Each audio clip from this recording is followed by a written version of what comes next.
Қайырлы кеш, балақай. Бүгін мен саған ормандағы құстар жайлы ертегі айтпақшымын. Ертегі тамылжыта ән шырқайтын әнші құс бұлбұл және орманның сақшысы тоқылдақ жайлы болмақ.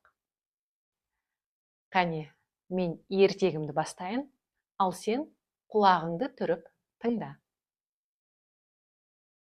Баяғы ерте заманда құс атаулы сайрай білмейді екен. Бірде олар алыс шаһарда мекен ететін құстарға ән салуды үйрететін қария бар деп естиді. Құс патшасы мәртебелі қыран бұлбұл мен тоқылдақты ән айтуды үйреніп келіңдер деп сол шаһарға жібереді. Шаһар дегеніміз, балалар, ол қала. Қаланы басқаша шаһар деп атаймыз. Яғни бұлбұл мен тоқылдақ ән айтуды үйрену үшін қарияға аттанады. Ең атақты айтулы әнші болуға асыққан тоқылдақ қарияға бірінші болып жетеді. Сол бойда есікті қақпастан кіріп келеді. Амандасу жайында қалып, өктем бұйырып қарияға былай деп сөйлейді. Әй шал, маған ән салуды тез үйрет. Бол тез, менің тосып тұратын уақытым жоқ, дейді екен. Нағыз әнші әдепті, сыпайы болу керек қой.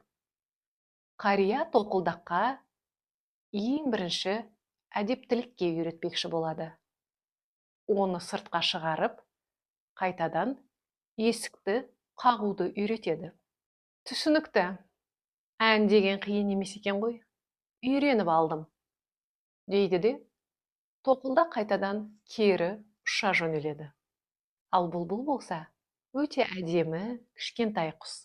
Ол өзінің титімдей қанаттарымен баяу қағып, қарияға сәл кешірек жетеді. Есікті ақырын ғана қағып, қариямен амандасып, оған келген жайын баяндайды. Ал қарияға кішкентай құс қатты ұнайды. Оған бары ықыласын салып, тамылжытып, ән салуды үйретеді. Содан бастап бұлбұл ең керемет, тамылжыта ән шырқайтын әнші құс атаныпты.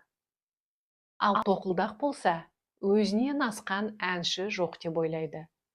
Ол үнемі ағашты тоқылдатып, ән салып тұрмы екен деп ойлайды екен. Онымен қоймай, басқа құстарға мақтанып, «Ей, мені тыңдаңдар! Міне, былай салу керек әнді. Түк қиындығы жоқ. Нағыз ән осы, сенбесеңдер, қарт ұстаздан сұраңдар», деп тоқ-тоқ етіп мақтанатын көрінеді. Содан бері тоқылдақ тоқылдаумен, ал бұлбұл ән салумен келе жатыр. Осымен ертегім тамам. Мен сенімен қоштасамын. Жайлы жатып, жақсы тұр.